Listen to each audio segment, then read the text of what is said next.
Hello students and welcome back to our TPL lecture series. तो इसमें हम बात कर रहे थे ऐसे उन सेक्शन से जो डील करते हैं transfer with immovable property. We were almost on the verge of completion.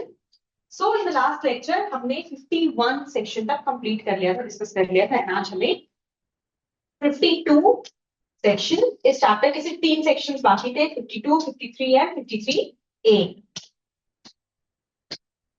तो अप टिल दिस सेक्शन 51 तक हमने कवर कर लिया था, जहां पे हमने बात की थी कि भाई जब डिफेक्टिव टाइटल अगर जिसके पास है और उसने इम्प्रूवमेंट्स कर दिए हैं प्रॉपर्टी में, बोनाफाइडली मतलब उसने गुड फेथ में इम्प्रूवमेंट्स कर दिए हैं प्रॉपर्टी में, तो फिर उसके उसे किस तरीके से कॉम्पनसेट किया जाएगा, उसके लिए क्या ऑप्शंस हैं, ये सारी चीजें हमने इन द लास्ट लेक्चर डिस्कस कर ली थी। अब हमें आज स्टार्ट करना है सेक्शन 52 से। इसके बाद हमने थोड़ा बहुत जो कॉन्सेप्ट है ब्रीफली हमने इसे कल की समझने की कोशिश की थी। मैंने बताया था कि भाई 52 जो है उसका मेनली नाम क्या है, कॉन्सेप्ट क्या है, क्या कहता है ये सेक्शन, इस बारे में हमने क्लियरली थोड़ी बहुत बात की। तो 52 जैसे मैंने कल बताया था कि भाई इसका नाम है कि transfer of property pending suit relating thereto, मतलब ऐसे प्रॉपर्टी का ट्रांसफर जिससे रिलेटेड कोई लिटिगेशन, कोई केस ऑलरेडी पेंडिंग है। ठीक है, this is known as the doctrine of lis pendens. Lis pendens इसे डॉक्ट्रिन ऑफ लिस पेंडेंस कहते हैं। अब इसका मतलब क्या है, देखिए लिस का मतलब हुआ मैक्सिम, लैटिन मैक्सिम है, इसमें लिस मींस लिटिगेशन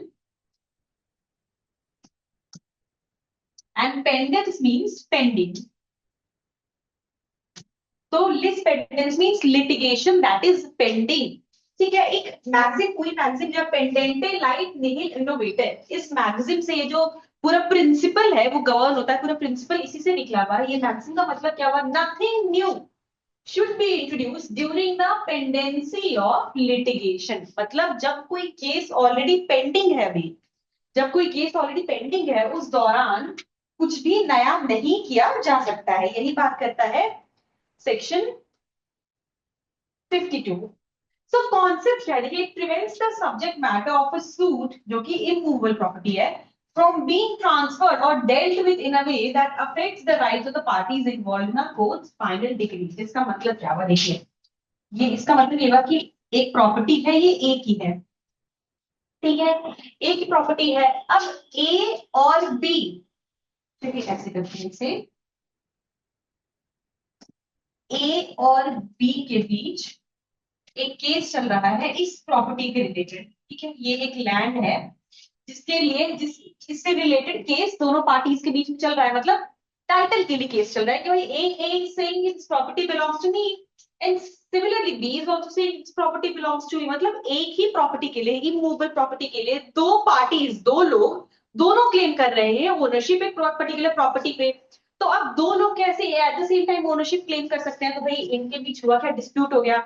अब इस डिस्प्यूट को रिजॉल्व करने के लिए गए केस कोर्ट, राइट, इन्होंने केस फाइल की, कोर्ट गए।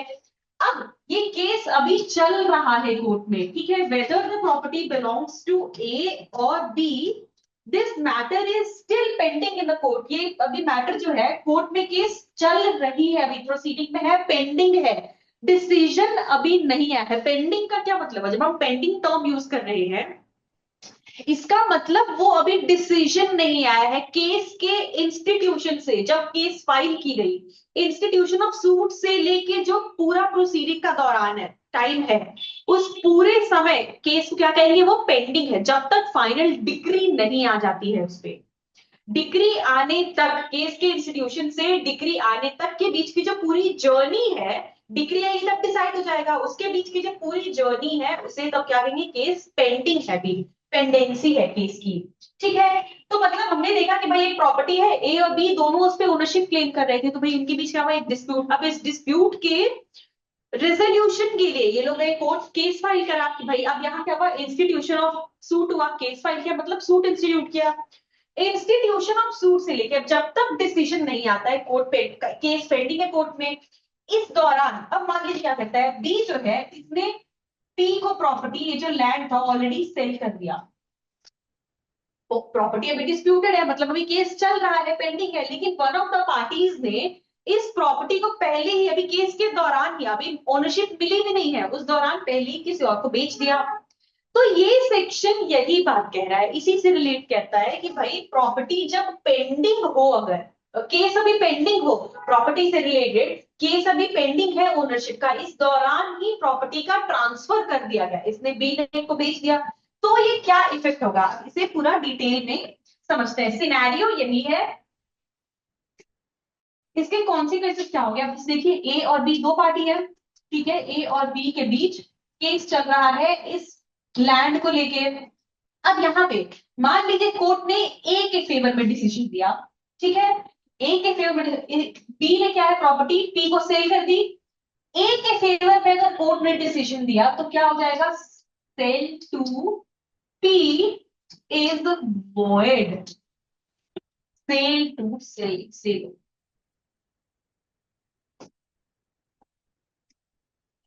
Cell to P is void, मतलब बी ने प्रॉपर्टी का ट्रांसफर पी को पहले ही कर दिया था केस के दौरान ही। अब अगर डिसीजन ए के फेवर में आता है तो जो सब्सिक्वेंट ट्रांसफर हुआ, मतलब बी ने ट्रांसफर जब पी को कर कर दी है प्रॉपर्टी ऑलरेडी पेंडेंसी के दौरान, तो ये जो सेल है ये वॉइड हो जाएगी।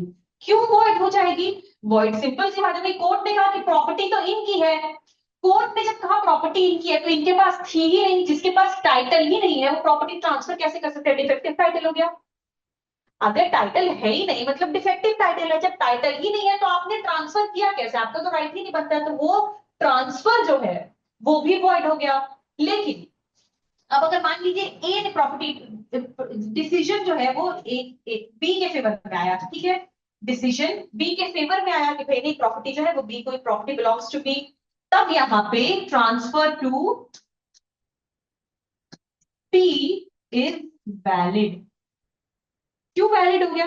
क्योंकि कोर्ट ने कहा कि हाँ ठीक है प्रॉपर्टी इन्हीं की थी, जब प्रॉपर्टी इन्हीं की है तो प्रॉपर्टी सेल हो सकती है, दे सकते हैं, इनके पास राइट है, गुड टाइटल है, गुड टाइटल है तो प्रॉपर्टी ट्रांसफर हो सकती है, डिफेक्टिव टाइटल है तो प्रॉपर्टी ट्रांसफर नहीं हो सकती, विच मीन्स कि it completely depends upon the decision of the court. अगर फेवर में आया तब तो आपका जो सब्सिक्वेंट आपने ट्रांसफर किया, सेल किया, वो वैलिड है, नहीं आपके अगेंस्ट आ गया तो इनवैलिड हो जाएगा, सिंपल सी बात है। तो यही ये सेक्शन कह रहा है, इसे अब समझते हैं इस कॉन्सेप्ट को। डॉक्ट्रिन ऑफ लीज पेंडेंस क्या कह रहा है?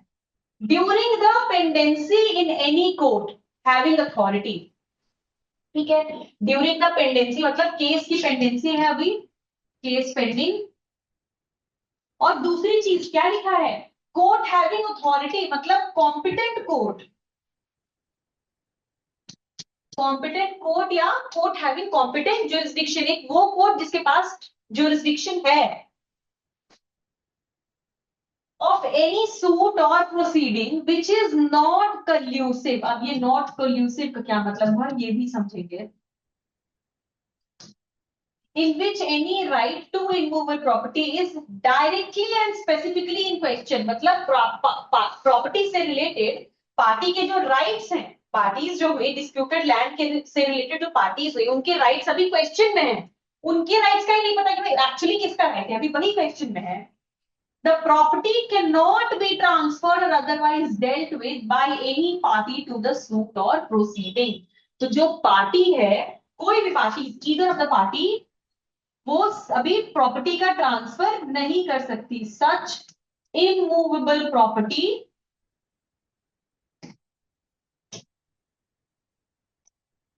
Can not be transferred by any decree so as to affect the rights of any other party thereto under any decree or to other which may be made therein except under the authority of the court and on so on terms as it may impose। मतलब यही बात कह रहा है कि भाई court अभी, court में केस पेंडिंग है, केस की पेंडेंसी के दौरान कोई भी parties, either of the parties जिनके बीच ये सूट चल रहा है, डिस्प्यूट चल रहा है regarding a specific immovable property, वो पेंडेंसी के दौरान ईदर ऑफ द पार्टीज उस प्रॉपर्टी का ट्रांसफर नहीं कर सकती किसी और को।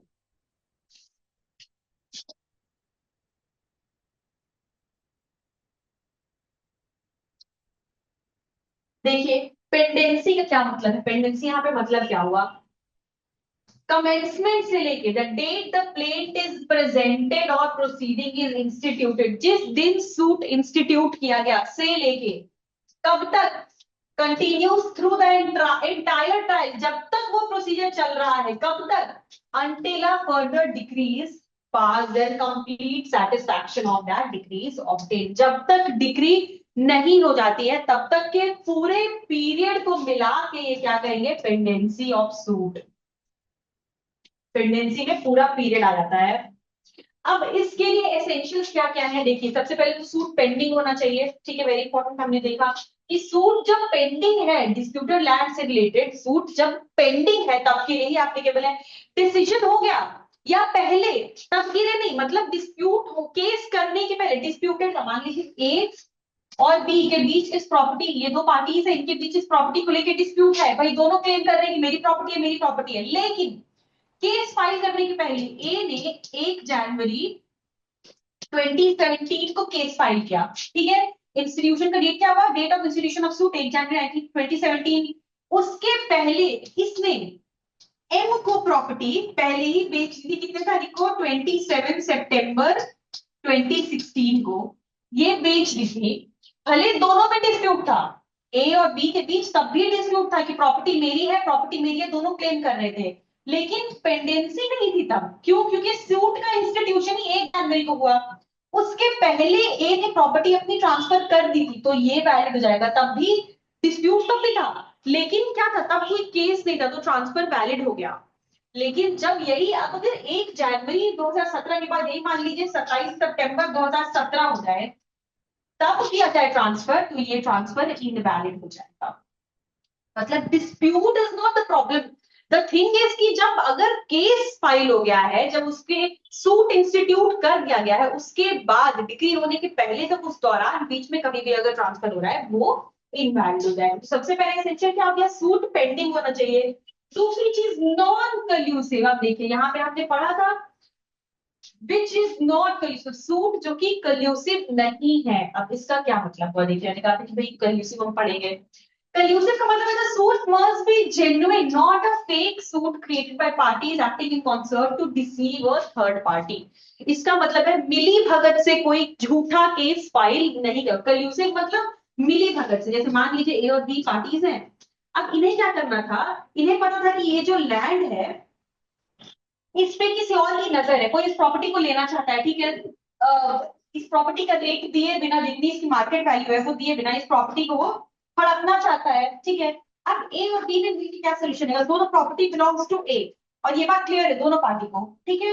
इन दोनों ने मिलकर क्या डिसाइड किया कि भाई ऐसा है कि हम इसके इस प्रॉपर्टी पे मिलकर केस फाइल कर देते हैं, से डिस्प्यूटेड हो जाएगा, इस प्रॉपर्टी पे एक केस फाइल कर देते हैं दोनों टाइटल के लिए, जिससे प्रॉपर्टी क्या हो जाएगी, डिस्प्यूटेड हो जाएगी। अब डिस्प्यूटेड होने के बाद फिर प्रॉपर्टी को ट्रांसफर नहीं किया जा सकता, तो हम दोनों में से किसी को भी ट्रांसफर नहीं करना होगा, क्योंकि प्रॉपर्टी कोई और लेना चाह रहा था, उसे ट्रांसफर करना था, तो उस ट्रांसफर को अवॉइड करने के लिए एक फेक केस डाल दिया, मिली भगत करके जानबूझ के एक फेक केस डाल दिया, किस लिए, ताकि सिर्फ थर्ड पार्टी को धोखा देने के लिए कि थर्ड पार्टी कोई प्रॉपर्टी देनी ना पड़े। अगर ऐसा केस किया गया है इसे क्या कहते हैं, कल्यूसिव। कल्यूसिव मतलब मिली भगत, मतलब ये एक सच्चा केस, एक जेन्युइन केस नहीं है, एक फेक केस है जो पार्टीज ने आपस में मिली भगत करके लिया किया है, लैंड पे, प्रॉपर्टी पे, इमूवेबल प्रॉपर्टी जो है उस पे सूट इंस्टीट्यूट किया है, किस लिए, थर्ड पार्टी को धोखा देने के लिए, ताकि उसे प्रॉपर्टी ना देनी पड़े, इस चीज से बचने के लिए केस फाइल किया गया, उसे कहते हैं कल्यूसिव सूट। तो यही कह रहा है कि जो केस है, जो सूट फाइल की गई है, वो suit has to be genuine, जो लिटिगेशन डाला गया है वो जेन्युइन होना चाहिए, वो फेक सूट नहीं हो सकता। मतलब सिर्फ किसी को धोखा देने के लिए, ट्रांसफर को अवॉइड करने के लिए, कि आपको किसी को नहीं देना था, कोई इंसान लेने पे फोर्स कर रहा था, तो आपने जानबूझ के एक फेक केस इंस्टीट्यूट कर दिया, वो नहीं हो सकते। इसीलिए कह रहा है case must be non collusive, ठीक है। तीसरी चीज, स्पेसिफिक प्रॉपर्टी, मतलब a right to immovable property must be directly and specifically in question. उस इमूवेबल प्रॉपर्टी से रिलेटेड जिसकी बात हम कर रहे हैं, जिससे रिलेटेड सूट की बात कर रहे हैं, उस इमूवेबल प्रॉपर्टी से रिलेटेड उसी से स्पेसिफिकली उसी से रिलेटेड दो पार्टीज अपने राइट्स क्लेम कर रही हैं। दो पार्टीज जिनके बीच डिस्प्यूट है वो किसी स्पेसिफिक इमूवेबल प्रॉपर्टी से डायरेक्टली उसी से रिलेटेड राइट्स पे क्लेम किया गया है। और डिस्प्यूटेड राइट, उनके बीच डिस्प्यूट है, the transfer must affect the rights of the other party under the eventual degree. ये इसके एसेंशियल्स हो गए। सबसे पहले क्या है एसेंशियल्स, क्या क्या हो गए कि एक सूट पेंडिंग होना चाहिए एक कोर्ट में हैविंग कॉम्पिटेंट जुरिस्डिक्शन, ठीक है। That suit must relate to an immovable property, किसी इमूवेबल प्रॉपर्टी पे होना चाहिए। And that suit must not be collusive in nature, मतलब मिले भगत करके एक फेक केस नहीं हो सकता है वो। दूसरी चीज, तीसरा क्या कह रहा है भाई, now that immovable property is being claimed by two different parties whose rights are in question and hence the property is a disputed one। क्योंकि दो अलग अलग पार्टीज उस पे अपने टाइटल को क्लेम कर रही है, दोनों अपने राइट्स क्लेम कर रही है, जिसपे क्लैरिटी नहीं है तो वो डिस्प्यूटेड प्रॉपर्टी हो गई, ठीक है। ये इसके एसेंशियल्स हो गया। इस दौरान कोई भी ट्रांसफर अगर हो रहा है तो वो void, while often termed void, the transfer specifically void against the parties to the suit, ठीक है। ट्रांसफर जो है वो void हो जाएगा। The transferee steps into the shoes of the transferer if the seller loses the case, the buyer loses the property।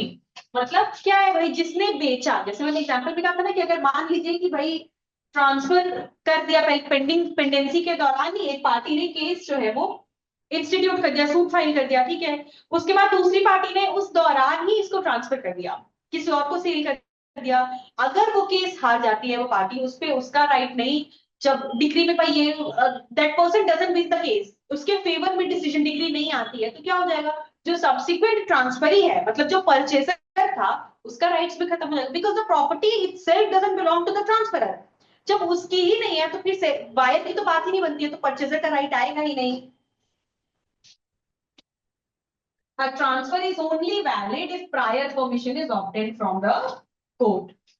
Exceptions क्या क्या है देखिए, अब इसके एक्सप्लेनेशन जो हमने पहले अभी समझ लिया था वही चीज लिखी हुई है, एक बार देख लेते हैं इसे। For the purpose of this section, pendency of suit और प्रोसीडिंग, पेंडेंसी किसे कहेंगे, shall be deemed to commence from the date of the presentation of the plaint or the execution of the proceeding in a court of competent jurisdiction। जिस दिन suit file की गई है, जिस दिन से ट्रायल स्टार्ट हो गया, जिस दिन से प्लेंट प्रेजेंट कर दिया गया, उस दिन से क्या कहेंगे, पेंडेंसी हो गई कोर्ट में। And to continue until the suit proceeding has been disposed of by a final decree or order or complete satisfaction or discharge of such decree or order has been obtained or has become unobtainable by the reason of expiration of any period of limitation prescribed for the execution thereof by any law for the time being in force। और तब तक चलेगी, तब तक चलेगी जब तक final decree आने के बाद उसका एग्जीक्यूशन नहीं हो जाता, तब तक उसे पेंडिंग ही मानेंगे, या फिर वो लिमिटेशन से बाहर हो गई है। अगर उस पर लिमिटेशन लगेगा तो बात ही अलग है, लिमिटेशन एक्ट एप्लीकेबल हो गया तो फिर वहां पेंडेंसी रही नहीं। लेकिन अगर ऐसा नहीं है तो फिर उसके अलावा पेंडेंसी कब तक मानेंगे, सूट इंस्टीट्यूशन से उसके डिग्री ऑब्टेन होने के बाद उसके एग्जीक्यूशन तक। देखिए अब इसमें कुछ कुछ चीजें बताएंगे। Doctrine does not apply in the following scenarios, कब कब एप्लीकेबल नहीं होगा, एक्सेप्शन, ये चीजें तो हमने ऑलरेडी देख ली, वही है कल्यूसिव सूट। कल्यूसिव अगर केस फाइल किया गया है क्या, क्यों, थर्ड पार्टी को डिफ्रॉड करने के लिए, एक उस पार्टी को ट्रांसफर नहीं करना था उसे अवॉइड करने के लिए, इसलिए मिलीभगत करके एक फेक केस इंस्टीट्यूट किया गया। कल्यूसिव अनआइडेंटिफाइबल प्रॉपर्टी, इसका मतलब क्या है, property cannot be clearly identified from the suit description, ये भी एक एक्सेप्शन में फॉल करेगा। मतलब लिस्ट पेंडेंस ऐसी प्रॉपर्टी पे भी एप्लीकेबल नहीं होगा जिस प्रॉपर्टी को आइडेंटिफाई ही नहीं किया जाता। सूट फाइल हो गया, ठीक है, सूट इंस्टीट्यूट होने के बाद अब भाई क्या है, प्रॉपर्टी डिस्प्यूटेड तब मानेंगे जब उसपे सूट डाला गया, उससे प्रॉपर्टी आइडेंटिफाई हो रही है कि भाई सच एंड सच इंसान, दो पार्टीज जो है वो उस प्रॉपर्टी पे, स्पेसिफिक प्रॉपर्टी पे उन्होंने क्लेम किया है, दोनों पार्टीज ने, जो कि ये प्रॉपर्टी है वो आइडेंटिफाइबल है। लेकिन जब सूट के डिस्क्रिप्शन से प्रॉपर्टी आइडेंटिफाई ही नहीं कर पाना पॉसिबल है तो उस सिनेरियो में भी ये डॉक्ट्रिन एप्लीकेबल नहीं होगा। Personal rights, where the dispute is about money or debt, not a specific right to immovable property, of course सब में आएगा, because here we are talking about immovable property and non-contested transfers that do not interfere with the specific rights being litigation। यही कह रहा था, very simple, बस इतनी सी बात कह रहा है। सी इंपॉर्टेंट इसमें क्या क्या चीजें हैं याद करना कि section 52 is also known as doctrine of lis pendens, whereby lis means litigation and pendens means pendency. It is based on a maxim, जिससे कि जिस मैगजीन का मतलब भाई इस पूरे प्रिंसिपल, ये पूरा प्रिंसिपल जो है वो उसी मैगजीन से आया है। ठीक है, कॉन्सेप्ट कहता क्या है? कॉन्सेप्ट ये कह रहा है कि अगर कोई इमूवेबल प्रॉपर्टी के दो क्लेमिंग्स है, मतलब वो डिस्प्यूटेड प्रॉपर्टी है, ठीक है, जिसपे पता नहीं चल पा रहा है कि दो अलग अलग लोग जो है, अलग अलग पार्टीज जो है वो अपना टाइटल क्लेम कर रही है, मेरे भी राइट है, मेरे भी राइट है, नहीं ये प्रॉपर्टी मेरी है, नहीं ये प्रॉपर्टी मेरी है। अब उसके ओनरशिप को डिसाइड करने के लिए भाई एक्चुअली है कौन ओनर, उस पर केस फाइल की गई, उस पर सूट इंस्टीट्यूट किया गया। तो सूट की पेंडेंसी के दौरान, मतलब जब तक डिक्री ना आ जाए और उसका एग्जीक्यूशन ना हो जाए, that entire period is pendency, उस दौरान कोई भी person, either of the parties, उस प्रॉपर्टी का, इमूवेबल प्रॉपर्टी का फर्दर ट्रांसफर नहीं कर सकते। If such a transfer is made it is void. ठीक है, ये हो गया।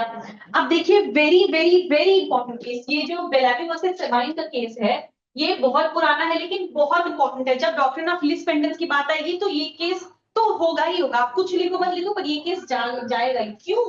क्योंकि ये जो डॉक्ट्रिन है ना, ये इसी केस से आया। लिस पेंडेंस जिसकी हम बात कर रहे हैं वो इसी केस से ओरिजिनेट हुआ है, and that is why this case is very important when we talk about the doctrine of lis pendens. You write anything or not, any other case, give illustration or not, doesn't matter. Do give this, do write this case, do mention this case. This is very important. Bellamy versus Sabine, जिसमें कहा गया क्या, litigation would be infinite if alienation pendente right were allowed to prevail. Then another case, Rajinder Singh versus Santa Singh, जिसमें it defined the doctrine as the jurisdiction or control a court acquires over property during an action. So this case, this is a very very very important case. ये हो गया concept हमारा doctrine of lis pendens का। ठीक है, अब आते हैं सेक्शन 53 पे। Give me a second.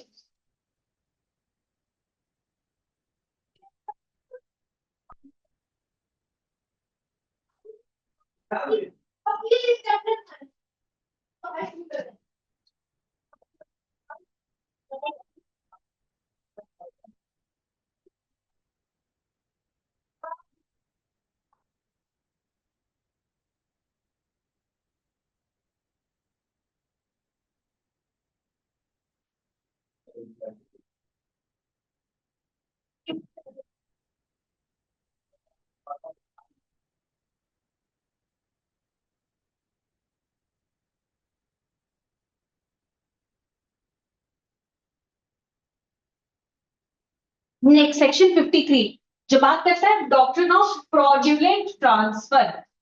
Fraudulent transfer की बात कर रहा है इस सेक्शन के अंदर। अब देखिए ये है क्या, it concerns the intentional transfer of property with the aim of defrauding creditors. Creditors को फ्रॉड करने के इंटेंशन से किया गया ट्रांसफर, स्पेसिफिकली यही है। ठीक है, क्या कह रहा है, प्रिंसिपल मीन क्या है, every transfer of immovable property made with intent to defeat or delay creditors is voidable। मतलब क्रेडिटर्स के इंटरेस्ट को डिफीट करने के लिए जानबूझ के किया गया ट्रांसफर फ्रॉडुलेंट ट्रांसफर में काउंट होगा। Every transfer of immovable property जानबूझ के ट्रांसफर किया गया है, क्यों? क्रेडिटर्स के इंटरेस्ट को डिले या डिफीट करने के लिए, तब क्या करेंगे, वो ट्रांसफर जो है वो वॉइडेबल हो जाएगा। देखिए क्या कह रहा है, every transfer of immovable property made with intent to defeat or delay the creditors of transferor shall be voidable at the option of any creditor so defeated or delayed। अब देखिए इसे समझते हैं क्या है।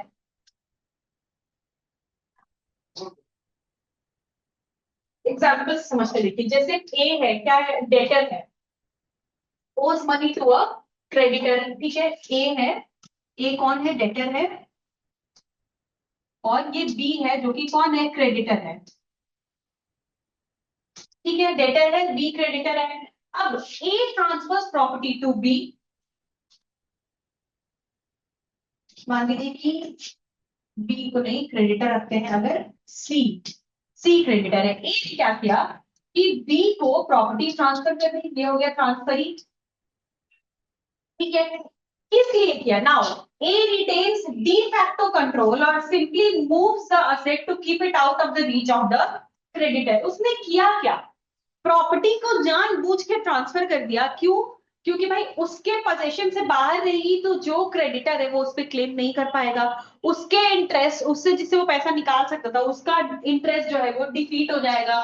सिर्फ इसलिए अपने पोजीशन से उसे हटाने के लिए कि मेरे कंट्रोल के बाहर है भाई, अब इसमें मेरा कोई कंट्रोल है ही नहीं कि आप इससे अपना जो भी पैसा है उसको निकाल सको। इस इंटरेस्ट से किया गया कोई भी ट्रांसफर उसे क्या कहेंगे, fraudulent transfer. And the creditor can move to have the court set it aside. Creditor क्या कर सकता है भाई, कोर्ट जाके बोले कि ऐसा है जानबूझ के किया गया है मेरे इंटरेस्ट को डिफीट करने के लिए, कोर्ट जाने का राइट यहाँ पे क्रेडिटर को दिया हुआ है। इंपॉर्टेंट क्या क्या है कि पहले तो हमें पता है इमूवेबल प्रॉपर्टी है, ठीक है। Lack of consideration often the transferor carries out the conveyance without receiving fair value। क्योंकि सिर्फ जल्दी जल्दी में उसे हटाना है कि भाई इससे क्रेडिटर जो है उसको फायदा हो सकता है, वो अपना जो पैसा है उसे ले सकता है, इसलिए जानबूझ के उसने जल्दी जल्दी में कम वैल्यू पे भी दे दिया है, प्रॉपर्टी को दे दिया है।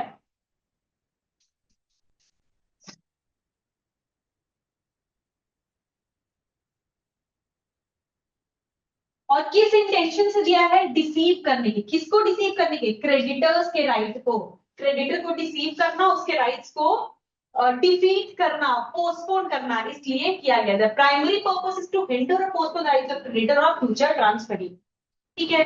वॉइडेबल हो जाएगा तो क्या हो जाएगा, it exist as a discretion of the prejudice party to challenge the validity. मतलब ये क्रेडिटर जो है ये कोर्ट में जाके चैलेंज कर सकता है इसको कि भाई ऐसा है कि ए जो है वो उसने मेरे पैसे दे रखे हैं, ठीक है, इसी लैंड के बदले ले रखे थे।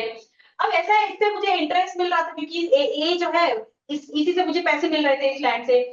इस डेटर ने जानबूझ के प्रॉपर्टी कम दाम में दूसरे को बेची ताकि मेरा इंटरेस्ट इससे निकल ना पाए। तो यहाँ पे ये कोर्ट के ऊपर आ जाएगा फिर अब कि इस प्रॉपर्टी इस ट्रांसफर को वैलिड या वॉइड डिक्लेयर करना।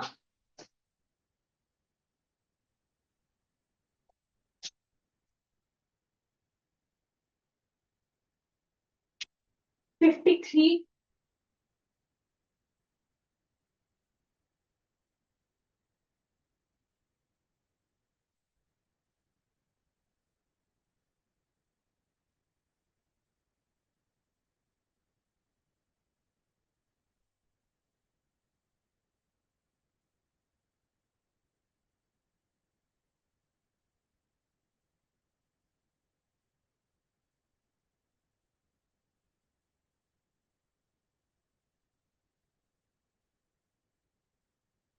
देखिए क्या क्या है, अब इसके एक्सेप्शंस कुछ दे रखे हैं। मतलब सिंपल के बारे में सेक्शन क्या कह रहा है कि भाई क्रेडिटर यानी कि जिसने पैसे दिए थे उसका इंटरेस्ट एसोसिएटेड था उस पर्टिकुलर इमूवेबल प्रॉपर्टी से जिसे ट्रांसफरर ने मतलब जो डेटर है उसने जानबूझ के क्रेडिटर को घाटा पहुंचाने के लिए, उसके इंटरेस्ट को हैम्पर करने के लिए, उसको उस उसे प्रॉपर्टी ना देनी पड़े, इसलिए उसने क्या किया, जानबूझ के कम कंसिडरेशन में उसके राइट्स को डिफीट करने के लिए उसने जानबूझ के कम वैल्यू पर भी दूसरे को ट्रांसफर कर दी। उस केस में क्रेडिटर के पास राइट है कि वो उसे चैलेंज कर सकता है, लेकिन कुछ एक्सेप्शन दे रखे हैं। एक्सेप्शन क्या दे रखा है भाई, एक्सेप्शन ये है कि right of transfer in good faith on valuable consideration of protected.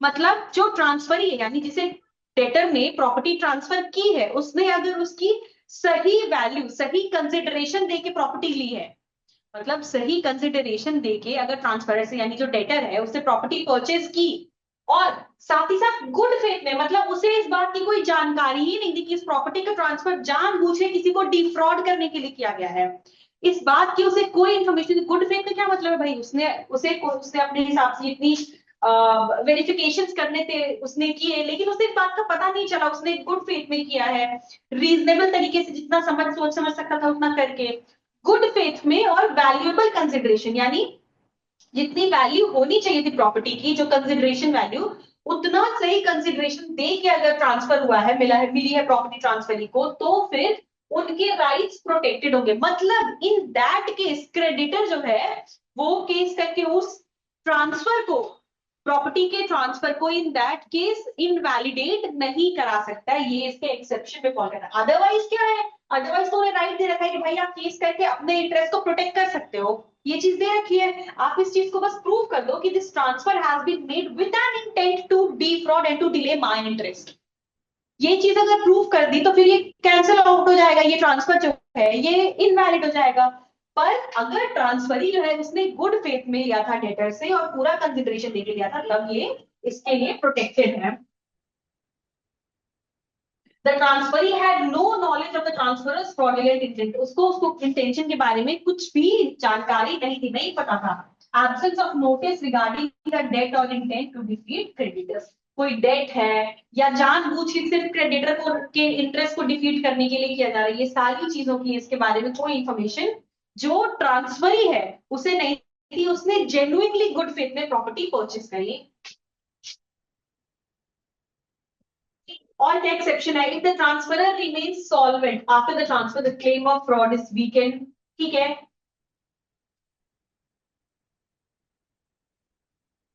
and then if the transfer was made for adequate consideration and a legitimate reason, it may stand even if the inconvenience, even if it conveniences the creditor। जो हमने देखा कि भाई अगर good faith में किया गया है एंड विदाउट हैविंग नोटिस, तो ये सारी चीजों में क्या हो जाएगा, जो ट्रांसफर ही है उसके राइट्स प्रोटेक्टेड होंगे।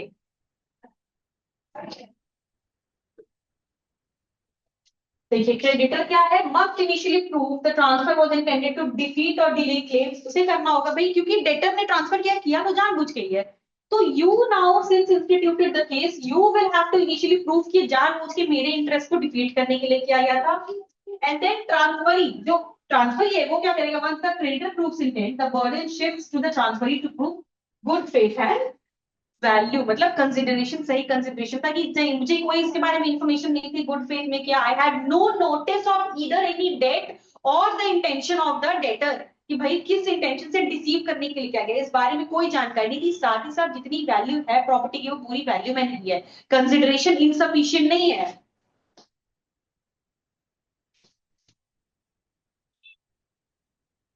देखिए मुसहर साहू वर्सेस लाला हकीमला, ये भी इंपॉर्टेंट केस है जिसमें ये कहा गया कि it is not fraud if a debtor chooses to pay one creditor over others provided the debtor does not retain any personal benefit from the asset। अगर मल्टीपल डेट्स के केस में किसको चूज करना है, किसको प्रेफरेंस देनी है, ये जो है वो डेटर के हाथ में होगा, इसे ये निकालना। लेकिन एक्सेप्शन क्या है कि उससे वो पर्सनल बेनिफिट ना कमा रहा हो। ये था सेक्शन 53। बस इतनी सी बात कह रहा है कि भाई क्रेडिटर के इंटरेस्ट को डिफीट करने के लिए जानबूझ के अगर डेटर ने क्या किया, वो ट्रांसफर जल्दी जल्दी में कम वैल्यू पर भी किसी और को दे दी कि भाई ऐसा है, उससे उसका नुकसान होगा, उसे नहीं देना पड़ेगा, क्रेडिटर को नहीं देना पड़ेगा, उसके इंटरेस्ट डिफीट हो जाएंगे, इसलिए उसने जानबूझ के कम वैल्यू पे भी दे दी। तो वहां पे क्रेडिटर के पास ऑप्शन है कि वो कोर्ट में जाके उस ट्रांसफर को इनवैलिडेट करा सकता है, प्रोवाइडेड। एक्सेप्शन में क्या आ जाएगा, अगर जो ट्रांसफरी है वो कह दे कि नहीं भाई ये ट्रांसफर मुझे जो प्रॉपर्टी ट्रांसफर की गई है, I had absolutely no knowledge no notice of any debt existing between the creditor and the debtor. इन दोनों के बीच कोई डेट है, मुझे इस बारे में कोई जानकारी नहीं थी जो इस प्रॉपर्टी से रिलेटेड थी। ठीक है, सेकेंडली मैंने बिल्कुल गुड फेथ में किया है, मैंने अपने तरफ से जितना हो सकता था इसके बारे में पता लगाया, and then I got it. Then too I had no information about any either either the debt existing और the intent of the debtor. उसके इंटेंशन के बारे में भी नहीं पता कि उसने डिफ्रॉड करने के लिए किया था। And not just that, I have paid good consideration of this property. जितनी वैल्यू होनी चाहिए थी मैंने सही पूरा उतना कंसिडरेशन दिया है। तो उस केस में क्या हो सकता है, जो ट्रांसफर ही है, जो बोनाफाइड ट्रांसफर ही है, उसके इंटरेस्ट प्रोटेक्टेड रहेंगे। नाउ 53A इस चैप्टर का, चैप्टर 2 का लास्ट सेक्शन, जहां हम बात कर रहे हैं कैसे ट्रांसफर की पार्ट परफॉर्मेंस की। अब इस चैप्टर का ये लास्ट, इसमें हमने क्या देखा, इसमें हमने ए बी दो पार्ट है, हमने ये देखे। आधे में क्या बात करे थे, वो जनरल प्रिंसिपल्स जो कि ट्रांसफर के लिए एप्लीकेबल होंगे both in cases of movable and immovable property, right. Then part B बात करता है ऐसे ट्रांसफर्स की, ऐसे प्रिंसिपल्स की जो एप्लीकेबल होंगे in cases of transfer only with in case of immovable property. तो अभी लास्ट सेक्शन जो 53A है, ये पार्ट परफॉर्मेंस की बात करता है। भाई जो कह क्या रहा है, देखिए doctor of part performance basically protects a transferee who has partially performed their contractual obligations। मतलब कि अब आधा कर दिया है तो भाई उसके राइट्स को प्रोटेक्ट करना जरूरी है। जैसे मतलब इसका ये मतलब हुआ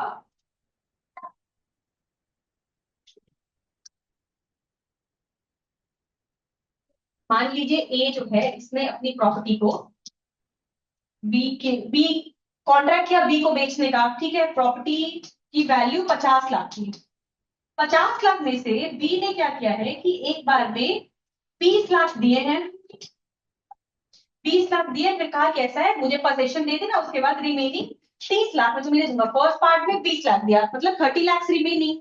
मीनवाइल ए को एक दूसरा कस्टमर मिला जो जिसने उसे कहा कि भाई आपकी 50 लाख की प्रॉपर्टी, मान लीजिए सी है, 50 लाख की प्रॉपर्टी का ये 60 लाख ऑफर कर रहा है। इसने कहा I have to buy this, मैं आपको 60 लाख इसके दूंगा। अब 60 लाख के लालच में ये क्या करे, ए जो है वो इसको बी से, क्योंकि उसने पार्ट परफॉर्मेंस करा ली है, ठीक है, उसने आधे पैसे दे दिए हैं, तो इस पैसे के लालच में ए अगर सी को प्रॉपर्टी ट्रांसफर करता है, ये इनवैलिड हो जाएगा, ये नहीं कर सकता है। पार्ट परफॉर्मेंस अगर हो गई है तो फर्दर ट्रांसफर किसी और को नहीं किया जा सकता, वो ट्रांसफर इनवैलिड हो जाएगा, यही कह रहा है ये। The object is to prevent the fraud and ensure that the transferor cannot back out of a contract solely because of a technicality. किसी स्पेसिफिक रीजन की वजह से, मतलब सिर्फ कुछ छोटे छोटे ग्राउंड्स पे टेक्निकलिटी की वजह से, जैसे पैसे ज्यादा मिल रहे हैं या लैक ऑफ रजिस्ट्रेशन या कोई भी और ऐसे छोटे ग्राउंड पे ट्रांसफरर अपनी बात से पलट न जाए, कब, जबकि ट्रांसफरी ने पार्ट परफॉर्मेंस कर दी है, तब भी वो पलट न जाए, इसलिए ये सेक्शन है। देखिए ये सेक्शन क्या क्या है mainly, where any person contracts to transfer for consideration.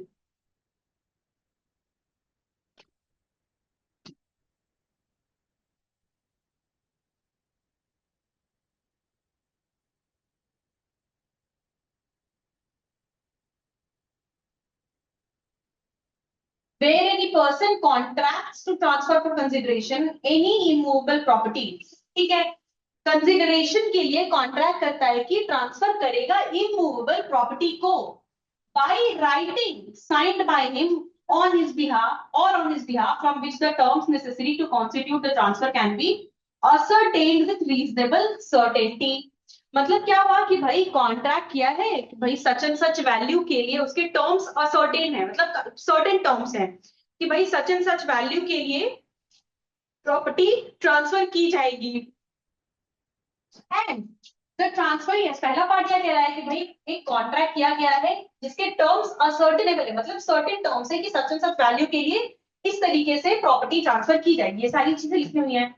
उसके बाद क्या हो रहा है, second part, and the transferee has in part performance, और ट्रांसफरी ने पार्ट परफॉर्मेंस का पार्ट है, पार्शियली, कुछ हिस्सा, आधा हो सकता है, 70% हो सकता है, 40% हो सकता है, जो भी उसका एक हिस्सा of the contract, taken possession of the property or any other part thereof of the transferee, being already in possession, constitutes in possession in part performance of the contract and has done some act in furtherance of the contract. और transferee ने क्या किया है भाई, transferee ने उसको position ले लिया है, साथ ही साथ उसके लिए कोई कुछ कर भी दिया है, मतलब उसने कुछ पैसा दे दिया है, आधे पैसे दे दिए हैं, कुछ ऐसा कर दिया, उसने पार्ट परफॉर्मेंस की है और पोजीशन ले लिया है। and the transferee has performed or is willing to perform is part of the contract। और बाकी जो हिस्सा बाकी है, जैसे उसने कहा कि भाई ऐसा है 20 लाख दे, 30 लाख तुम्हारे बाकी है, 30 लाख देने को वो तैयार है कि हाँ ठीक है, जब भी उसका डेट आएगा, क्योंकि कॉन्ट्रैक्ट में सारी चीजें उस हिसाब से लिखी गई हैं कि पहला जो होगा वो हाफ ऑफ, मान लीजिए तो इंस्टॉलमेंट्स में दिया जाना है, तो पहले 25 दे रखा है, उसके बाद कि 15 दिन बाद फिर 25 दिया जाएगा, तो उस हिसाब से देने को ट्रांसफरी रेडी है। पहला पार्ट दे दिया है उसने, पार्ट परफॉर्मेंस कर ली है, पोजीशन ऑब्टेन कर लिया है, दूसरा पार्ट करने को वो रेडी है। तभी क्या होता है, then notwithstanding that where there is an instrument of transfer that the transfer has not been completed in the manner prescribed therefore by the law for the time being in force, the transferor or any person claiming under him shall be debarred from enforcing against the transferee and persons claiming under him any right in respect of the property of which the transferee has taken or continued in possession other than the right expressly provided by the terms of the contract। उस case में कब, जबकि transferee ने part performance कर दी, position obtain कर लिया, बाकी part करने को वो रेडी है, कॉन्ट्रैक्ट के बाकी पार्ट को करने को वो रेडी है, तब ट्रांसफरर उसको बाकी करने से रोक नहीं सकता, मतलब उसको ओनरशिप देने से रोक नहीं सकता है। यही कह रहा है सेक्शन 53A। क्या कह देखिए एसेंशियल क्या क्या पहले तो रिटन अग्रीमेंट हो चुका है, ठीक है, there must be a contract to transfer immovable property for consideration signed by the transferor, sign हो चुका है ट्रांसफरर का, उसमें सब कुछ है और एक रिटन अग्रीमेंट तैयार हो चुका है, क्लियर टर्म्स, उसके टर्म्स कॉन्ट्रैक्ट के टर्म्स बहुत ही क्लियर है किस तरीके से परफॉर्मेंस करनी है, ठीक है, the terms necessary to constitute the transfer must be ascertainable with reasonable certainty, बहुत क्लियर तरीके से कॉन्ट्रैक्ट में सारे कंडीशन सारे टर्म्स लिखे हुए कि ट्रांसफर कैसे कैसे किया जाएगा, इन्फोर्स कैसे होगा, वो क्लियरली कॉन्ट्रैक्ट में मेंशन्ड है। Possession, transferee must have taken possession of the property or if already in possession continued in possession and done some act in furtherance of the contract, possession मिल चुका है या उसके पास अगर पहले से possession थी तो उसको कंटिन्यू कर रहा है और उसके लिए उसने पार्ट परफॉर्मेंस कर दी है, कुछ किया है, done something in furtherance of the contract, contract में जो लिखी हुई थी चीज उस हिसाब से उसने कुछ हिस्सा परफॉर्म कर दिया है, मतलब उसे पोजीशन मिला, उसने उसके अकॉर्डिंग कॉन्ट्रैक्ट के अकॉर्डिंग उसे पेमेंट किया जो भी देना था उतना, विलिंग टू परफॉर्म, और बाकी के परफॉर्मेंस को करने के लिए ट्रांसफरी जो है वो ऑलरेडी रेडी है कि वो बाकी का जो पैसा बचा हुआ है वो उसे दे देगा। ट्रांसफरी मस्ट हैव परफॉर्म्ड और willing to perform their part of the contract, और जो बचा हुआ पार्ट है परफॉर्म करने के लिए वो भी करने के लिए ट्रांसफरी रेडी है। इन दैट केस सिर्फ तभी ये सेक्शन एप्लीकेबल होगा कि भाई उस केस में जब आधी परफॉर्मेंस हो चुकी है और बाकी का करने को ट्रांसफर ही रेडी है, पोजीशन भी मिल चुका है, तब ट्रांसफर अपनी बात से बैकआउट नहीं कर सकता, अब वो पीछे नहीं हट सकता कि नहीं मुझे तुमसे ज्यादा वैल्यू के लिए मिल गया तो आई कांट टेक दिस, या किसी टेक्निकल ग्लिच की वजह से कि भाई इस पे रजिस्ट्रेशन नहीं है या साइन नहीं है, कुछ ऐसा किसी ऐसे सिली से ग्राउंड को देख के बैक ऑफ नहीं कर सकता है transferor. Provided that nothing in the section shall affect the rights of transferee for consideration who has no notice of contract to the part performance thereof। देखिए यहाँ पे एक एक्सेप्शन लिखा है, तो एक्सेप्शन भी देखेंगे, एक्सेप्शन क्या कह रहा है इसका,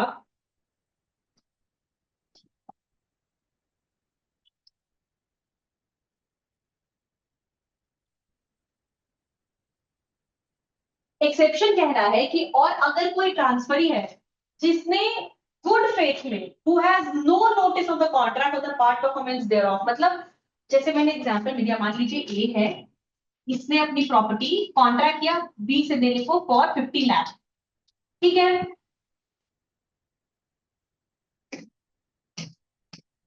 फॉर 50 लाख जिसमें से 25 लाख दे चुका है और पोजेशन ले चुका है। नाउ ए ने क्या किया कि अब इसे 60 लाख के लिए कोई कस्टमर मिल गया नया, नया ट्रांसफर, तो इसने क्या किया सी, ठीक है, इसने सी को फॉर 60 लाख प्रॉपर्टी बेच दी।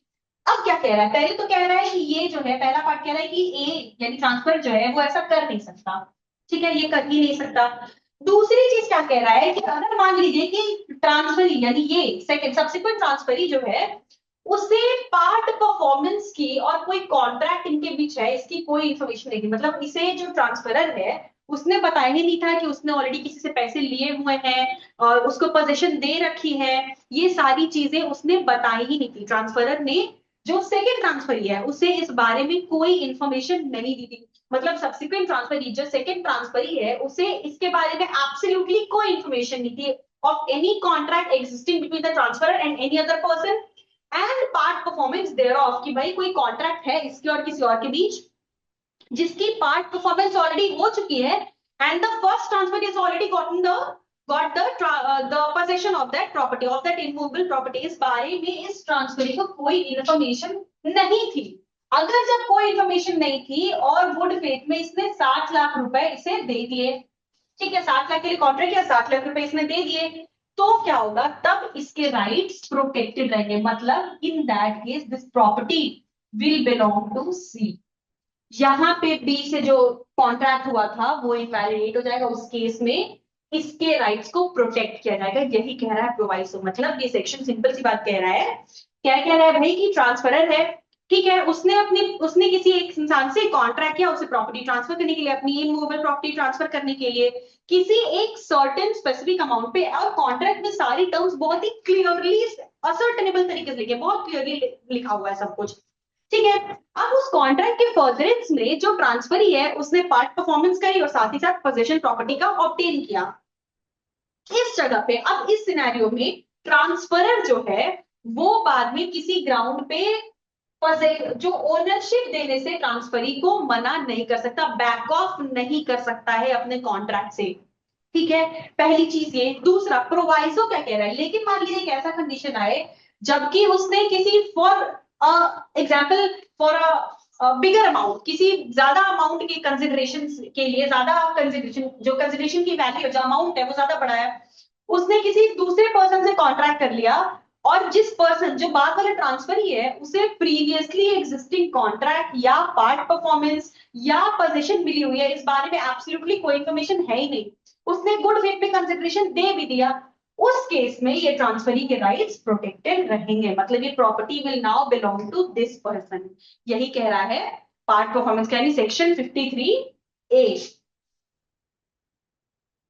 एक ये केस है सारा दामिनी वर्सेस एस राजा लक्ष्मी, जिस केस में कहा गया कि भाई we have formed section 53A protects transferees who have acted in good faith. अगर गुड फेथ में ट्रांसफरी ने एक्ट किया, जिसे उसके भाई पीछे क्या हुआ, उस प्रॉपर्टी का पहले भी कॉन्ट्रैक्ट हो चुका है या जिसे बचने उसे इस बारे में कोई जानकारी ही नहीं है, तो उसके राइट्स को क्यों डिफीट करना, इसीलिए कह रहा है उसके राइट्स प्रोटेक्टेड रहेंगे। The court emphasized that equity will not allow a vendor to take advantage of legal loopholes to displace a buyer who has already fulfilled their end of the bargain। जिसने अपना काम अगर कर दिया है तो फिर उस केस में वेंडर यानी जो सेलर है उसे अलाउ नहीं कर सकते कि आप दोनों से एडवांटेज ले सकते हो। With this we have completed chapter 2 of transfer of property act में हमने जनरल प्रिंसिपल जितने भी थे चैप्टर 2 तक में, सारा चैप्टर 1 तो बहुत ही इंट्रोडक्टरी ब्रीफ सा है, चैप्टर 2 जो है वो सारा फाउंडेशनल प्रिंसिपल्स ले डाउन करता है। टीपीए में अप्लाई होने वाले जितने भी प्रिंसिपल्स होंगे थ्रू आउट कोई भी ट्रांसफर, चाहे हम सेल की बात करें या हम किसी भी तरीके की फंड ट्रांसफर की, गिफ्ट की बात करें, एक्सचेंज की बात करें, कुछ भी किसी भी तरीके से किए गए ट्रांसफर में जो प्रिंसिपल्स एप्लीकेबल होंगे, जो फंडामेंटल प्रिंसिपल्स होंगे, वो वही प्रिंसिपल्स होंगे चैप्टर 2 में दे रखे हैं। अब पार्ट ए में जैसे मैंने कहा ऐसे हैं जो मूवेबल और इमूवेबल दोनों पे आएंगे, और पार्ट बी में ऐसे होंगे जो स्पेसिफिकली इमूवेबल से रिलेटेड है। इसके बाद आता है चैप्टर 3 जो बात करता है सेल्स ऑफ इमूवेबल प्रॉपर्टी की, मतलब चैप्टर 3 से अब हम स्पेसिफिक नेचर के ट्रांसफर की बात करेंगे, स्पेसिफिक तरीके का ट्रांसफर हर एक चैप्टर में दिया हुआ है। सेल जो है वो बहुत ही छोटा सा चैप्टर है, बहुत ही छोटा सा, सिर्फ 4-5 सेक्शंस हैं, जिसके अंदर बताया गया है कि भाई सेल क्या होती है, सेल कैसे की जाती है, सेलर और बायर की राइट्स एंड रिस्पॉन्सिबिलिटीज क्या होती हैं, ये सारी चीजें इस चैप्टर के अंदर दे रखी हैं।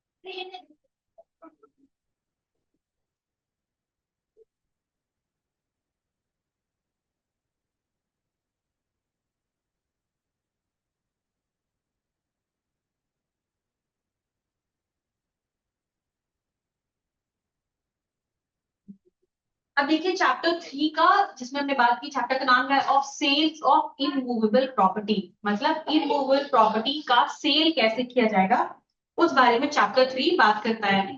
तो सबसे पहले सेक्शन 54, 54 क्या कह रहा है, 54 से लेके सेक्शन 57 तक से इसमें दिए हुए हैं, इतने ही सेक्शंस हैं, 54, 55, 56, 57, बस इतने ही सेक्शंस हैं। Excuse me.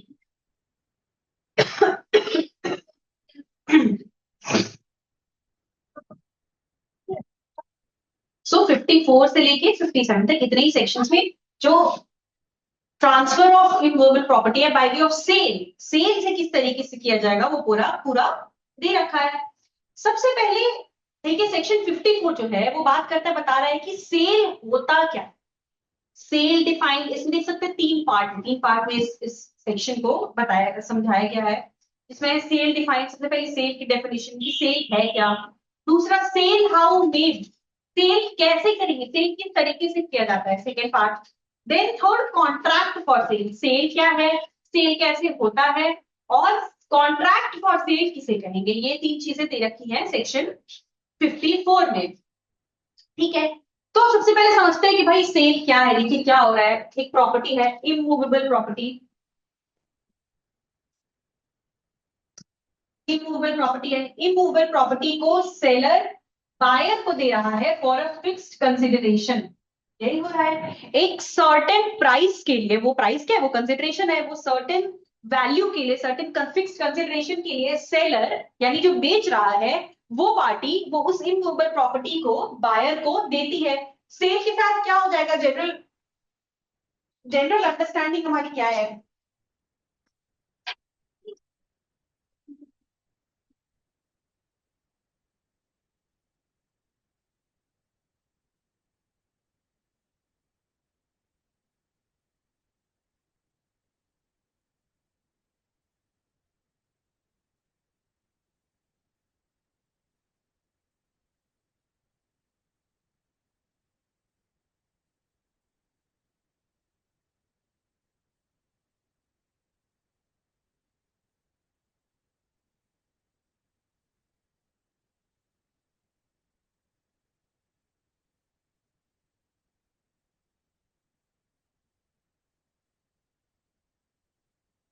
ना, ये तो हमें बेसिक से पता है भाई। अब ये तो सेल हो रहा है, ठीक है।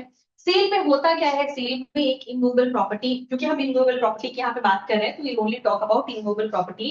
जब एक पर्सन से दूसरे के पास जाती है, मतलब सेलर से बायर के पास जब पहुंच गई, सेल होने के बाद उस सर्टेन उस प्रॉपर्टी से रिलेटेड जितने भी राइट्स, लाइबिलिटीज, इंटरेस्ट, बेनिफिट्स, जो भी कुछ है, वो सारा कुछ बायर के पास ट्रांसफर हो जाता है। सब कुछ belong to will now belong to the buyer, सब कुछ उसके पास चला जाएगा, जितने राइट्स हैं, जितने इंटरेस्ट है, जो भी लाइबिलिटीज हैं, सारी कुछ सब बायर के पास चली जाएंगी। सेल है क्या, देखिए सेक्शन 50 को क्या कह रहा है, it is a transfer of ownership in exchange for a price paid और प्रॉमिस्ड और part paid and part promised. मतलब पहला डेफिनेशन के हिसाब से सेल क्या है, ट्रांसफर ऑफ ओनरशिप,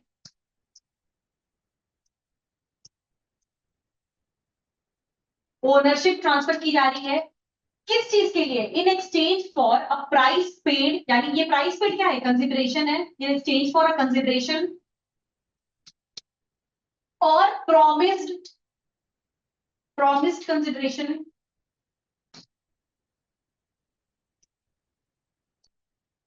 और क्या कह रहा है, and part paid and part promised,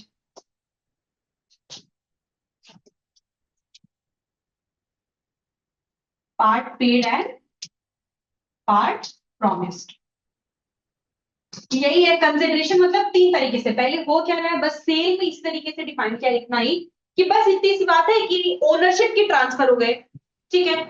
ownership का ट्रांसफर हुआ फॉर अ प्राइस, एक प्राइस के लिए, मतलब जो चीज जब उसकी आपको ओनरशिप दे दी, उसका टाइटल दे दिया, उसके बदले प्राइस मिला, ठीक है, प्राइस के लिए हुआ। अब वो जो प्राइस है वो क्या है, वो कंसिडरेशन है।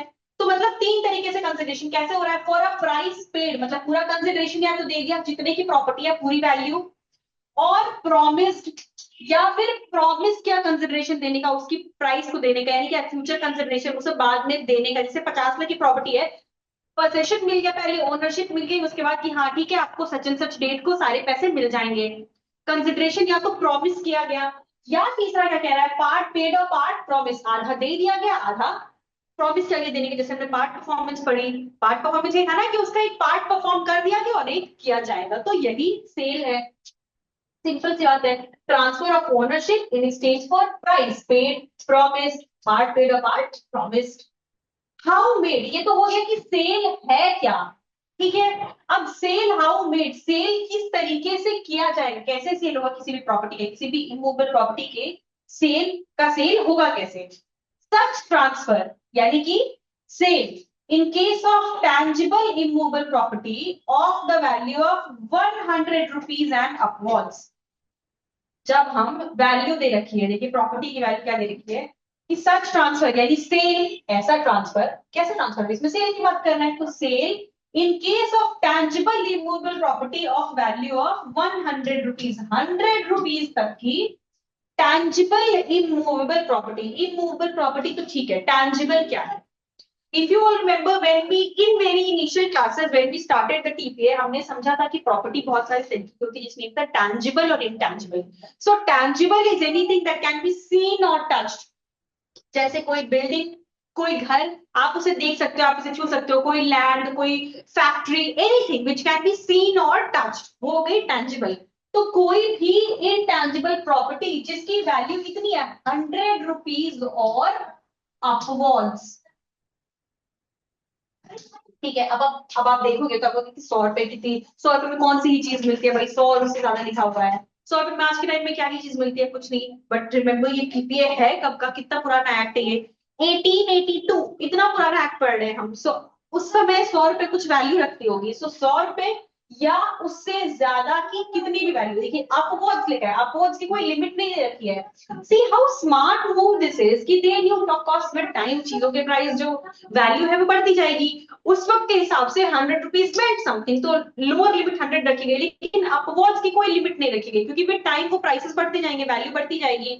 तो इसीलिए लिखा है कि मिनिमम 100 और अपवर्ड्स, और in the case of reversion of other intangible thing can be made only by a registered of doc instrument. कैसे किया जा सकता है? सिर्फ और सिर्फ एक रजिस्टर्ड डॉक्यूमेंट के थ्रू किया जा सकता है उसका transfer. In the case of tangible immovable property of a value less than 100 rupees, अगर 100 रुपए से कम के केस में, 100 रुपए से ज्यादा के लिए क्या है, तब तो आपको रजिस्ट्रेशन का मतलब आपको बाकायदे रजिस्टर्ड डीड बनवानी होगी। और अगर 100 से कम की है प्रॉपर्टी, तब कितना होगा, may be made either by registered instrument और बाय डिलीवरी ऑफ प्रॉपर्टी। और 100 से कम की प्रॉपर्टी अगर आज के डेट में 100 से कम की इमूवेबल प्रॉपर्टी हो ही नहीं सकती, तो ये पार्ट एक्चुअली एप्लीकेबल नहीं है। जब बनाया गया होगा तो ये भी रहा होगा, लेकिन अभी के लिए ये एप्लीकेबल है ही नहीं 100, क्योंकि we are talking about immovable property. तो इमूवेबल प्रॉपर्टी 100 रुपीज से कम की हो ही नहीं सकती अभी। इन एनी केस हमें पढ़ना तो है ही है, तो बस वही कह रहे हैं कि 100 से ज्यादा की हो अगर, तब क्या है, तब तो आपको रजिस्टर्ड डीड बनवाना ही है, इंस्ट्रूमेंट बनवानी है। इंस्ट्रूमेंट क्या मतलब है, हमने पढ़ा था कोई भी ऐसा डॉक्यूमेंट, ठीक है, तो मतलब आपको रजिस्टर्ड डीड बनवाना ही पड़ेगा। लेकिन अगर 100 से कम की मूवेबल प्रॉपर्टी है तो या तो आप उसका, आपकी मर्जी, आप या तो डीड बनवा लो या फिर डायरेक्टली पोजीशन देने से मान लेंगे हम, डिलीवरी ऑफ प्रॉपर्टी। डायरेक्टली जब डिलीवरी हो गई प्रॉपर्टी की तो हम मान लेंगे कि हाँ ओनरशिप जो है वो चला गया। एसेंशियल्स क्या क्या होगा, ये तो आपने डेफिनेशन देखा, ठीक है, हमें समझ में आया कि भाई इससे क्या है और कैसे हो रहा है, ठीक है। अभी we have not read this part, ये वाला कि कॉन्ट्रैक्ट फॉर सेल क्या होता है। तो अभी तक हमने जितना पढ़ा है सेल और how made, sale how made, इसके हिसाब से क्या क्या एसेंशियल्स होंगे। देखिए सबसे पहले तो वैलिड सेल होने के लिए क्या क्या जरूरी है, पार्टीज क्या होंगी, सेलर एंड बायर हो जाएंगे, ठीक है। ट्रांसफरर और ट्रांसफर ही रहे, जैसे मान लीजिए एक प्रॉपर्टी है, ये एक घर है, ठीक है, दिस बिलोंग्स टू ए, ये घर जो है वो ए का है, इसने बी को प्रॉपर्टी बेच दी, अपना घर बेच दिया, तो ये क्या है, क्योंकि बेच दिया, ये हो गया सेलर और ये हो गया बायर। और अगर हम जनरली ट्रांसफर की बात करें, हमें पता है कि this transfer is in the nature of sale, तो ये सेलर ये बायर है, लेकिन जो ट्रांसफर कर रहा है वो कौन है, वो सेलर है, तो ये है कौन, ये ट्रांसफरर है। और ये बायर कौन हो गया, जिसे प्रॉपर्टी मिल रही है, मतलब ट्रांसफरी। तो जो सेल के केस में ट्रांसफरर है, मतलब जो प्रॉपर्टी ट्रांसफर कर रहा है, प्रॉपर्टी दे रहा है, प्रॉपर्टी बेच रहा है, सेल कर रहा है, उसकी वो हो गया कौन, सेलर। और जिसे प्रॉपर्टी मिल रही है, जो उसे खरीद रहा है, वो हो गया बायर या ट्रांसफरी। सब्जेक्ट मैटर क्या है, किस चीज के ट्रांसफर की बात की जा रही है, tangible immovable property. Immovable property या तो टैंजिबल या इनटैंजिबल, दोनों। इनटैंजिबल में क्या आ जाएगी, जैसे फिशरी राइट्स, राइट्स की बात कर रहे हैं हम। कंसिडरेशन के लिए एक प्राइस फिक्स होनी चाहिए सेल में, मस्ट बी फिक्स्ड और असर्टेनेबल। कंसिडरेशन एक फिक्स होना चाहिए भाई, किसी सेल में हमें पता है, कोई भी नॉर्मल सी चीज आप ले लो, खरीदना बेचना जब होता है उसका एक प्राइस फिक्स होता है। You go to a shop even to buy a very small thing, leave immovable property, आप कुछ जाते हो शॉप में छोटी सी चीज खरीदने के लिए भी, they give you and you pay the price, so what is that, that is consideration. So वही कह रहा है, when we are talking of immovable property also, क्योंकि we are talking about sale, तो सेल है तो इमूवेबल प्रॉपर्टी के लिए भी consideration has to be fixed, एक सर्टेन अमाउंट होगी जो प्रॉपर्टी की वैल्यू होगी, जिसको या तो दे दिया गया है, पेड, पेड इमीडिएटली, या प्रॉमिस फॉर द फ्यूचर, और पार्शियली पेड और पार्शियली प्रॉमिस। और वो क्या है, ट्रांसफर ऑफ ओनरशिप हो रही है यहाँ पे, सेल में ओनरशिप ट्रांसफर की जाती है, सिर्फ पोजेशन नहीं, मतलब all the rights in the property. एक के इस घर में जितने भी राइट्स थे अब तक, वो उसमें रह रहा था, उसमें रेंट लगा सकता था, उस घर को पूरा तोड़ दे, वो किसी को बेच दे, वो उसमें चार लोगों को अपने साथ रख ले, वो उसे रेंट पे लगा दे, उसमें मेंटेनेंस कराए, उसका पार्टीशन कर दे, वो जो कुछ भी करे, वो सारे राइट्स उसके थे। अब प्रॉपर्टी बिकने के बाद जब बायर के पास प्रॉपर्टी चली गई, वो सारे राइट्स उस प्रॉपर्टी से related, each and every single right will now belong to the buyer, सारे राइट्स ओनरशिप के साथ ट्रांसफर हो जाते हैं। मोड ऑफ ट्रांसफर किस तरीके से किया जाएगा, जैसे हमने पढ़ा 100 और अपवर्ड्स है तो सिर्फ रजिस्टर्ड डॉक्यूमेंट से, लेकिन अगर 100 से कम है तो रजिस्टर्ड डॉक्यूमेंट या डिलीवरी ऑफ पोजीशन, दोनों, जब प्रॉपर्टी एक्चुअली डिलीवर कर दी गई, मान लीजिए कि हो गया है यहाँ पे ट्रांसफर। और अगर इनटैंजिबल है, मतलब जो इमूवेबल प्रॉपर्टी है वो इनटैंजिबल, जैसे राइट्स की बात करें, अगर फिशरी राइट्स जैसे हमने देखा, तो वहां पे regardless of value these must be transferred by registered instrument. ठीक है, जैसे और क्या इंटैंजिबल इमूवेबल प्रॉपर्टी हो सकती है, जैसे एप्स होते हैं, ठीक है, वो इंटैंजिबल इमूवेबल प्रॉपर्टी के अंदर आती है, जैसे कि फॉर एग्जांपल यूट्यूब, कोई भी एप्स ले लीजिए, वो इंटैंजिबल इमूवेबल प्रॉपर्टी के अंडर आते हैं, ठीक है।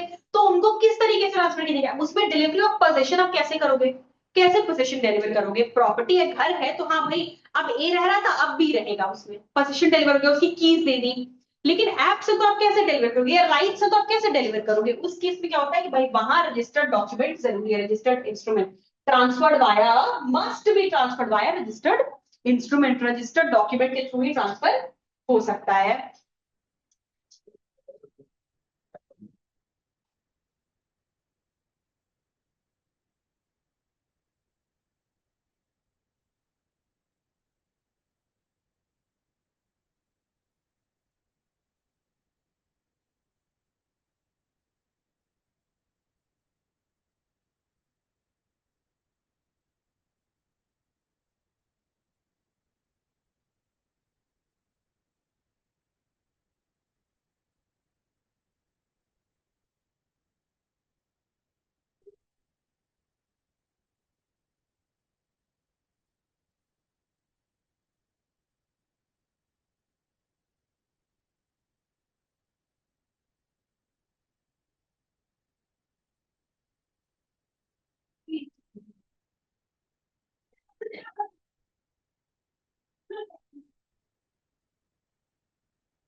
इसके दो पार्ट हम देखिए, सेल क्या है और सेल कैसे करेंगे, सेल हाउ मेड। अब द थर्ड पार्ट, जैसे मैंने पहले कहा कि भाई अभी हमने, अब तक हमने कॉन्ट्रैक्ट फॉर सेल नहीं समझा है कि कॉन्ट्रैक्ट फॉर सेल क्या होता है।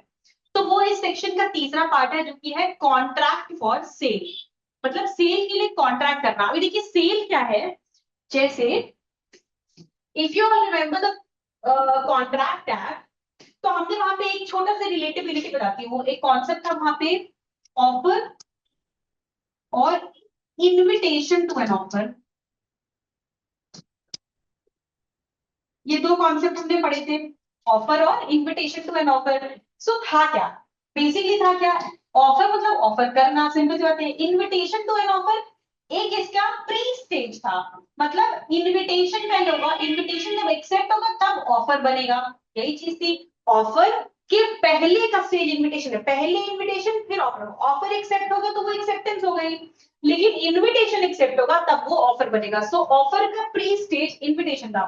वैसे ही यहाँ पे कॉन्ट्रैक्ट फॉर सेल, ठीक है, contract for sale of movement is a contract property is a contract that a sale of such property shall take place on terms settled between the parties। अब ये क्या है, कॉन्ट्रैक्ट फॉर सेल, सेल के पहले का stage है, ये prior stage है, sale and contract for cell.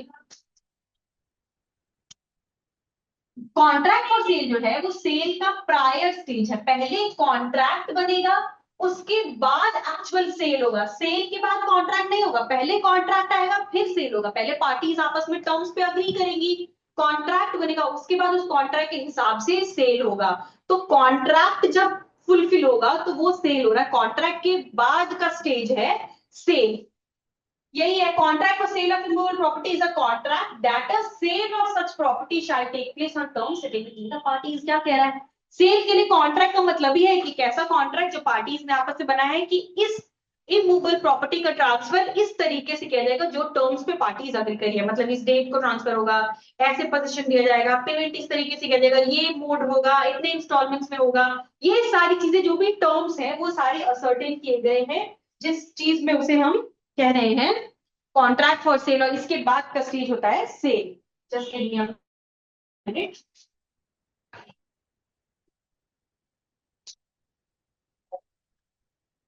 तो यही है contract for cell.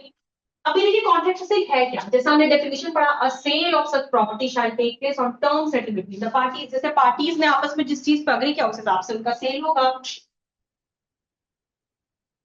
Right in पर्सोनम, इससे क्या होता है, राइट इन पर्सोनम होता है, ये जो कॉन्ट्रैक्ट है हमने पढ़ा था कॉन्ट्रैक्ट में कि right in rem and right in personam क्या होता है। रेम मतलब अगेंस्ट जनरल पब्लिक, पर्सोनम जो हुआ पर्सनल राइट्स, मतलब एक दूसरे के, जब कॉन्ट्रैक्ट बनता है तो क्या होता है, दो पार्टीज के राइट्स क्रिएट होते हैं एक दूसरे के अगेंस्ट, उसे ही राइट इन पर्सोनम कहते हैं। तो कॉन्ट्रैक्ट फॉर सेल जो है यानी कॉन्ट्रैक्ट जो है वो राइट इन पर्सोनम क्रिएट करता है।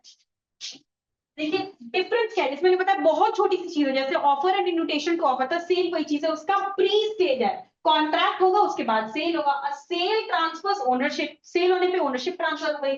Contract for cell is merely an agreement to transfer ownership in the future, contract बना उसके हिसाब से फिर सेल होगा, बस यही है। सो यहां तक हमने कवर कर लिया, सेक्शन 54 तक हमने कवर कर लिया है, जिसमें हमने सेल के कॉन्सेप्ट का इंट्रोडक्शन से देखा कि भाई सेल होता क्या है, सेल किस तरीके से किया जाता है।